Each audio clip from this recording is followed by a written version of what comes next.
नमस्कार, जय हिंद दोस्तों। मैं आपका दोस्त शुभम गिरी आप सभी लोगों का हार्दिक स्वागत करता हूं अपने YouTube channel study with Shubham Giri में। दोस्तों, आशा ही नहीं मुझे पूर्ण विश्वास है कि जितने भी मेरे EMRS वाले भाई बहन हैं सभी लोग स्वस्थ होंगे, मस्त होंगे और अपने टीचिंग कार्य को बहुत अच्छे से कर रहे होंगे। और जिन लोगों का कट ऑफ डेट का इशू है, कोर्ट केस में मामला चल रहा है, मुझे पूरी उम्मीद है कि वो समझ गए होंगे कि कोर्ट की चीज़ें हैं, चलती रहेंगी अपने स्थान पर। और हमारी जो पढ़ाई है उसे आगे बढ़ाने की ज़रूरत है। आगे की एग्ज़ाम्स की तैयारी हम करते रहें, केस अपना चलता रहेगा और तैयारी भी हमारी जो है वो चलती रहेगी। दोस्तों, बड़ी देर से कमेंट आ रहे हैं, दोपहर से कमेंट आ रहे हैं मेरे पास कि सर बताइए कोर्ट केस में आज क्या हुआ। आज हेयरिंग थी, दोपहर से लेकर के अभी तक कम से कम नहीं तो 50 मैसेज मेरे पास आ चुके हैं। मैंने बताया था सबको कि मैं आप सभी लोगों को 6 बजे तक अपडेट दूंगा। तो आज कोर्ट में क्या हुआ है, क्या क्या चीज़ें हुई हैं, मैं सारी चीज़ें आपको बताने वाला हूं। मगर वीडियो में आगे बढ़ने से पहले मेरा आप सभी लोगों से दोस्तों निवेदन है कि अगर आपको EMRS के कोर्ट केस अपडेट से related, cut off date issue से related, new vacancy, waiting list, या जितनी भी EMRS की न्यूज आती हैं और जितनी भी गवर्नमेंट जॉब निकलती हैं उनसे रिलेटेड सारी सूचनाएं नियमित रूप से चाहिए, तो आप प्लीज़ हमारे चैनल स्टडी विद शुभम गिरी को ज़रूर सब्सक्राइब करिएगा और बेल आइकन को ज़रूर प्रेस करिएगा ताकि मेरी आने वाली सारी वीडियोस की नोटिफिकेशन आपको मिलती रहे। तो चलिए दोस्तों, चलते हैं वाइट बोर्ड पर, वहाँ डिस्कशन अपना स्टार्ट करते हैं। दोस्तों, आप सभी लोग जानते हैं कि आज जो डेट है आपकी वो 27 नवंबर है और आज दिल्ली हाई कोर्ट में जो है हियरिंग होने वाली थी और सभी लोगों के मन में उत्साह था कि चलो भाई फाइनली आज जो है हमारा जो केस हैं, जितने भी नेक्स्ट डिपार्टमेंट के EMRS के सारे जो आपके केस हैं ख़त्म हो जाएंगे और जो फाइनल डिसीजन का जो इंतज़ार है वो समाप्त हो जाएगा। और हम भी आपकी तरह इंतज़ार कर रहे थे कि हाँ, हम भी नज़र बनाए हुए थे कि जल्दी से जल्दी हो जाए। लेकिन जब कोर्ट खुला और केस नंबर स्टार्ट हुए तो एक गजबई की बात हो गई आज।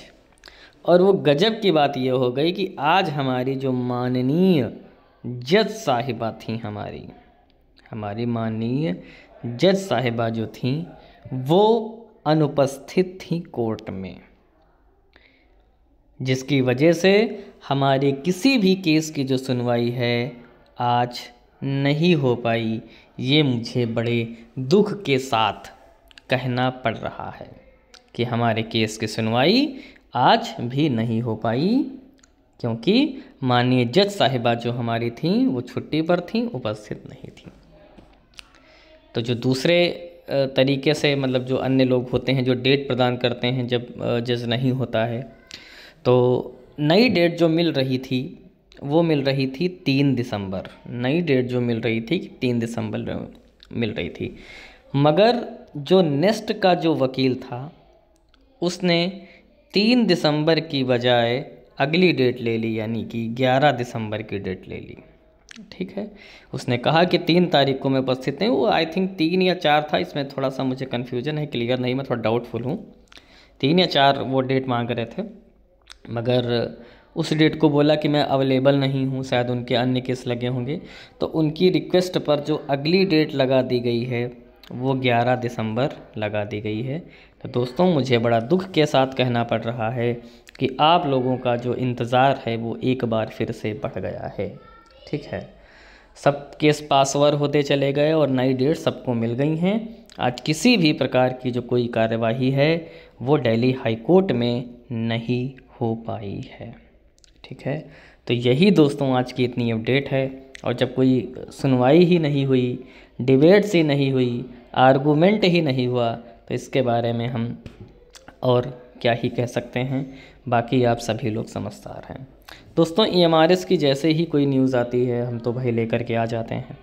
हम तो बच्चों के सपोर्ट में हमेशा होते हैं, अपने भाइयों के, चाहे वो हमारे कट ऑफ डेट इशू वाले हों, चाहे सब्जेक्ट कॉम्बिनेशन वाले हों, हम हमेशा उनका सपोर्ट करते हैं कि अगर उन्होंने एग्ज़ाम क्लियर किया है तो उनको जॉब मिलनी चाहिए। प्रोविज़नल लेटर मिला है, जॉब मिलनी चाहिए। फेल करना था DV में कर देते, प्रोविज़नल लेटर क्यों दिया? तो कहीं ना कहीं आपने जो गलतियां की हैं उनका भुगतान बच्चों को नहीं भुगतना चाहिए। और जो लोग आकर के कमेंट करते हैं, भद्दे भद्दे कमेंट करते हैं, उनके बारे में मैं क्या ही कहूँ। ये ऐसे लोग हैं जो बाहर हो गए, एग्ज़ाम भी क्लियर नहीं हुआ है ना, और ख़ुद तो कुछ आता नहीं है, सिर्फ कमेंट करना आता है इनको। तो और जो भी भाषा का प्रयोग करते हैं, आई थिंक मेरे ख्याल से वो अपना नहीं, अपने परिवार का, अपने माता पिता के दिए गए संस्कारों का ही परिचय देते हैं। इससे ज़्यादा मैं और कुछ नहीं कह सकता। बाकी आप सभी लोग समझदार हैं। दोस्तों, वीडियो अच्छी लगी हो तो लाइक करिए, वीडियो को शेयर करिए, और मन में कोई सवाल हो तो कमेंट भी आप अवश्य करिएगा। और जितनी भी दोस्तों न्यूज़ आती हैं हम सारी आपको प्रदान करते हैं, तो सब्सक्राइब ज़रूर कर दीजिएगा चैनल को, ताकि मेरी सारी वीडियोस आपको मिलती रहे। तो आज की वीडियो में दोस्तों बस इतना ही हम रखते हैं। जैसे ही हमें अन्य कोई MRS की अपडेट मिलेगी, हम तुरंत उपस्थित हो जाएंगे आपके समक्ष वो नई वीडियो लेकर के। तब तक आप सभी अपना ख्याल रखिएगा और मेरे साथ बोलिए जय हिंद, जय भारत।